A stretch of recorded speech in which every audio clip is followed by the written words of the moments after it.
ಹಚ್ಚ ಹಸುರ ಪರಿಸರದಲ್ಲೇ ಸುಂದರ ಸಭಾಭವನ, ಸುತ್ತೂರ ಕಾರ್ಯಕ್ರಮಗಳಿಗೆ ವೇದಿಕೆಯೊಂದರ ಅನಾವರಣ. ಭವ್ಯ ಭವನ ನಿರ್ಮಾಣಕ್ಕೆ ನಿಸ್ವಾರ್ಥಿ ಮನಸ್ಸುಗಳಿಂದ ನಿರಂತರ ಪರಿಶ್ರಮ, ವಿವಿಧ ದಾನಿಗಳ ಸಹಾಯಧನ. ಪೆರುವಾಯಿ ಗ್ರಾಮದಲ್ಲಿ ಹಲವು ದಶಕದ ಕನಸೊಂದು ಈಡೇರಿದೆ.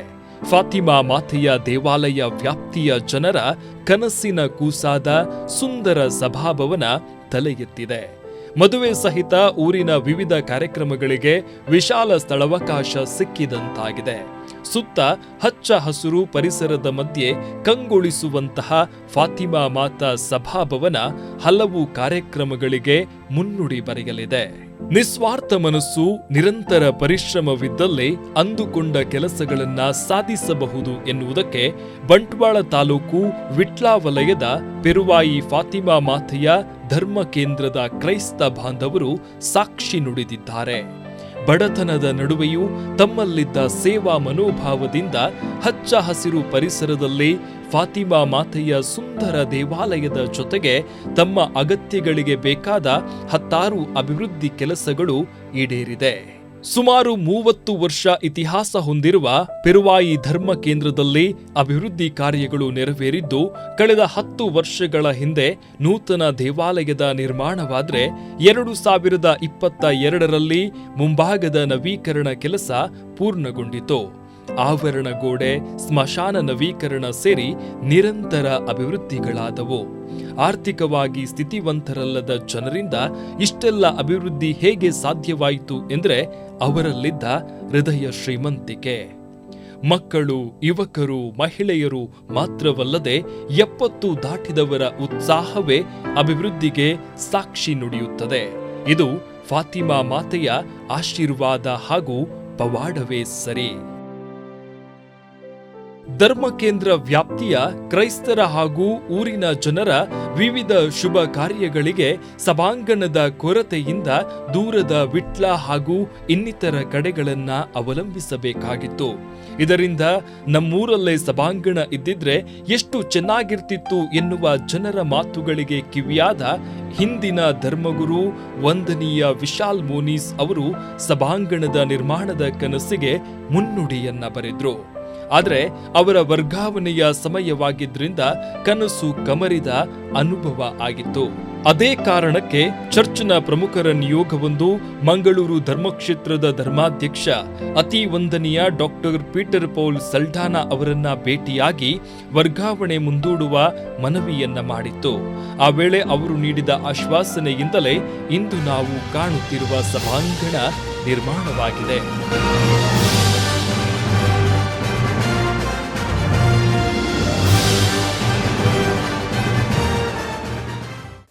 ಪೆರುವಾಯಲ್ಲಿ ಒಂದು ಚರ್ಚ್ ಭವನ ನಿರ್ಮಾಣವಾದರೆ ಇಲ್ಲಿನ ಜನರಿಗೆ ಇದರ ಪ್ರಯೋಜನ ಆಗಬಹುದೆಂದು ಕನಸು ಕಂಡವರು ಪೆರುವಾಯಿ ಚರ್ಚಿನ ಅಂದಿನ ಧರ್ಮಗುರುಗಳಾಗಿದ್ದ ಫಾದರ್ ವಿಶಾಲ್ ಮೋನಿಸ್.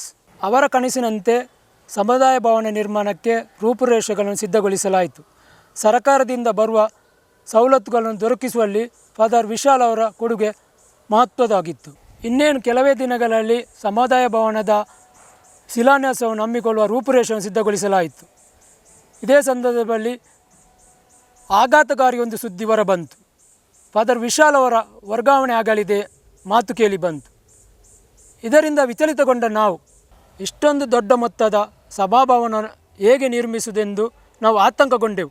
ಈ ಬಗ್ಗೆ ನಮ್ಮ ಚರ್ಚ್ ನಿಯೋಗ ಮಂಗಳೂರು ಧರ್ಮಾಧ್ಯಕ್ಷರನ್ನು ಭೇಟಿ ಮಾಡಿ ಮಾತುಕತೆ ನಡೆಸಿದ್ದು. ಮಾತುಕತೆಗೆ ಸ್ಪಂದಿಸಿದ ಧರ್ಮಾಧ್ಯಕ್ಷರು ಒಂದು ಮಾತನ್ನು ಭರವಸೆ ನೀಡಿದರು. 2023 ಮೇ 18ರಂದು ಇಲ್ಲಿಗೆ ಆಗಮಿಸಿದ ನೂತನ ಧರ್ಮಗುರುಗಳಾಗಿ ಫಾದರ್ ಸೈಮನ್ ನೇತೃತ್ವದಲ್ಲಿ ಆರಂಭಗೊಂಡಿತ್ತು. ಚರ್ಚಿನ ಭಕ್ತಾದಿಗಳು ರಾತ್ರಿ ಆಗಲೆನ್ನದೆ ಈ ಸಮುದಾಯ ಭವನವನ್ನು ನಿರ್ಮಿಸಲು ಸಹಕರಿಸಿದರು. ಫಾದರ್ ವಿಶಾಲ್ ಅವರ ಕನಸನ್ನು ಫಾದರ್ ಸೈಮನ್ ಡಿಸೋಜ ನೇತೃತ್ವದಲ್ಲಿ ಈ ಸುಂದರವಾದ ಸಭಾಭವನ ನಿರ್ಮಾಣವಾಗಿದೆ. ಮೇ 18, 2023ನೇ ವರ್ಷದಲ್ಲಿ ಧರ್ಮ ಕೇಂದ್ರಕ್ಕೆ ಹೊಸದಾಗಿ ನಿಯೋಜನೆಗೊಂಡ ವಂದನೀಯ ಫಾದರ್ ಸೈಮನ್ ಡಿಸೋಜಾ ಅವರು ಕನಸಿನ ಯೋಜನೆಗೆ ರೂಪ ನೀಡುವ ಕೆಲಸಕ್ಕೆ ಮುಂದಾದರು. 10/9/2023 ಪುತ್ತೂರು ಶಾಸಕ ಶ್ರೀ ಅಶೋಕ್ ಕುಮಾರ್ ರೈ, ಮಾಜಿ ಶಾಸಕರಾದ JR ಲೋಬೋ, ಪದುವಾ ಕಾಲೇಜಿನ ಪ್ರಾಂಶುಪಾಲರಾದ ಅರುಣ್ ವಿಲ್ಸನ್ ಲೋಬೋ ಅವರ ನೇತೃತ್ವದಲ್ಲಿ ಶಂಕುಸ್ಥಾಪನೆಯನ್ನ ನೆರವೇರಿಸಲಾಯಿತು. ಅಲ್ಲಿಂದ ಧರ್ಮ ಕೇಂದ್ರದ ಪ್ರತಿಯೊಬ್ಬರ ಬೆವರಿನ ಫಲವೇ ಇಂದು ಉದ್ಘಾಟನೆಗೊಂಡ ಈ ಭವ್ಯ ಫಾತಿಮಾ ಮಾತಾ ಸಭಾಭವನ. ನಮ್ಮ ಪೆರುವಾಯಿ ಗ್ರಾಮೀಣ ಪ್ರದೇಶದಲ್ಲಿ ಫಾತಿಮಾ ಮಾತಾ ಸಮುದಾಯ ಭವನದ ನಿರ್ಮಾಣದ ಯೋಜನೆ ಒಂದು ದೊಡ್ಡ ಸವಾಲಾಗಿತ್ತು. ಯಾಕೆಂದರೆ 140 ಕ್ರೈಸ್ತ ಕುಟುಂಬಗಳಿರುವ ನಮ್ಮ ಸಮುದಾಯದಲ್ಲಿ ಹೆಚ್ಚಿನವರು ಕೂಲಿ ಕಾರ್ಮಿಕರು, ಬಡ ಕುಟುಂಬದವರು. ಆದರೆ ನಮ್ಮಲ್ಲಿ ಸಾಧನೆ ಮಾಡಬೇಕೆಂಬ ಗುರಿ ಇತ್ತು, ಕನಸು ನನಸು ಮಾಡುವಂತಹ ಛಲವಿತ್ತು. ಅದಕ್ಕಾಗಿ ಹಗಲಿರುಳೆನ್ನದೇ ವಿವಿಧ ಅಡೆತಡೆಗಳನ್ನು ನಾವು ಮೆಟ್ಟಿ ಇದರ ನಿರ್ಮಾಣಕ್ಕಾಗಿ ನಮ್ಮ ಜನರೊಂದಿಗೆ ಒಮ್ಮನಸ್ಸಿಂದ ನಾವು ಕೈ ಜೋಡಿಸಿದೆವು.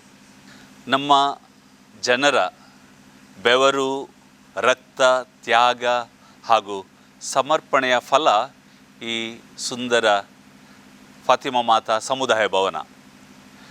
ಫಾತಿಮಾ ಮಾತೆಯ ಮಧ್ಯಸ್ಥಿಕೆಯಿಂದ, ನಮ್ಮ ಧರ್ಮ ಪ್ರಾಂತ್ಯದ ಸಹಕಾರದಿಂದ, ಸರ್ಕಾರದ ಅನುದಾನದಿಂದ ಹಾಗೂ ಹಲವು ಕೊಡುಗೈ ದಾನಿಗಳ ಸಹಾಯ ಹಸ್ತದಿಂದ ಈ ಉದ್ಘಾಟನೆಗೊಂಡಂತಹ ಫಾತಿಮಾ ಮಾತಾ ಸಮುದಾಯ ಭವನ ಎಲ್ಲ ವರ್ಗದ ಜನರ ಸೇವೆಗೆ ಸದಾ ಸಿದ್ಧ.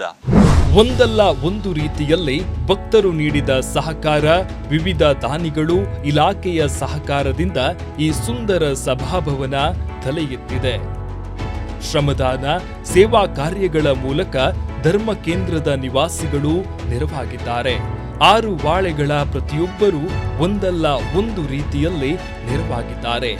SVP, ಕಥೋಲಿಕ್ ಸಭಾ, ಸ್ತ್ರೀ ಸಂಘಟನೆ, ICYM, YCS, ವೇದಿಕೆ ಸೇವಕರು, ವಿವಿಧ ಸಂಘಟನೆಗಳು ಬೆವರು ಸುರಿಸಿವೆ. ಈ ಒಂದು ಸಮುದಾಯ ಭವನವು ಫಾತಿಮಾ ಮಾತೆ ಇಗರ್ಜೆ ಲೆಕ್ಕದಲ್ಲಿರ್ಬೋದು, ಆದರೂ ಕೂಡ ಎಲ್ರಿಗೂ ಯಾವುದೇ ಜಾತಿ, ಮತ, ಪಂಥವನ್ನು ಲೆಕ್ಕಿಸದೆ ಎಲ್ಲರೂ ಕೂಡ ಈ ಒಂದು ಸಮುದಾಯ ಭವನದ ಉಪಯೋಗವನ್ನು ಪಡೆಯಲಿಕ್ಕೆ ಅರ್ಹರು ಎಂಬ ಮಾತನ್ನು ಕೂಡ ಇಲ್ಲಿ ನಾನು ಉಲ್ಲೇಖಿಸುತ್ತಾ, ಸಮುದಾಯ ಭವನವು 500-600 ಜನ ಕುಳಿತುಕೊಳ್ಳುವಷ್ಟು ದೊಡ್ಡದಿದ್ದು, ಒಳ್ಳೆಯ ಪಾರ್ಕಿಂಗ್ ವ್ಯವಸ್ಥೆ ಕೂಡ ಇದ್ದು, ಎಲ್ರಿಗೂ ಕೂಡ ಯಾವುದೇ ಸಮಾರಂಭ, ಮದುವೆಯಾಗಿರಲಿ ಅಥವಾ ಯಾವುದೇ ನಿಶ್ಚಿತಾರ್ಥ ಇರಲಿ, ಎಲ್ಲ ಕಾರ್ಯಕ್ರಮ ಕೂಡ ಅತ್ಯಂತ ಯೋಗ್ಯವಾದ ಒಂದು ಸಮುದಾಯ ಭವನ ಅಂತ ನಾನು ಹೇಳಲಿಕ್ಕೆ ಇಚ್ಛೆಪಡ್ತೇನೆ. ಹಾಗೆ ಈ ಒಂದು ಸಮುದಾಯ ಭವನವು ನಮ್ಮ ಮುಖ್ಯ ರಸ್ತೆಗೆ ತಾಗಿಕೊಂಡಿರುವುದರಿಂದ ಎಲ್ಲರಿಗೂ ಕೂಡ ಬರಲಿಕ್ಕೆ ಕೂಡ ಅತ್ಯಂತ ಅನುಕೂಲಕರವಾಗಿದೆ. ನಮ್ಮ ಸುತ್ತಮುತ್ತಲಿ ಎಲ್ಲಿ ಕೂಡ ಇಂಥ ಒಂದು ಸಮುದಾಯ ಭವನ ಇಲ್ಲದೇ ಇರುವುದರಿಂದ ಇದು ಎಲ್ಲರಿಗೂ ಒಂದು ಅನುಕೂಲ ಆಗ್ತದೆ ಅಂತ ನನ್ನ ಅನಿಸಿಕೆ.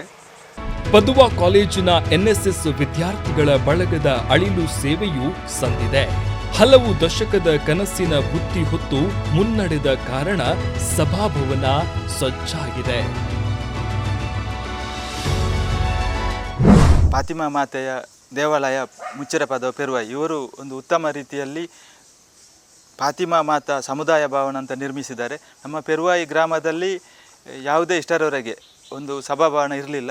ನಮಗೆ ಪೆರುವಾಯಿ, ಮಾನಿಲ, ಅಲಿಕೆ ಈ ಪ್ರದೇಶದಲ್ಲಿ ನಮಗೆ ಉತ್ತಮ ರೀತಿಯಲ್ಲಿ ಎಲ್ಲ ಸೌಲಭ್ಯಗಳನ್ನು ಒದಗಿಸಿಕೊಟ್ಟು ಚಂದವಾಗಿ ಮಾಡಿದ್ದಾರೆ.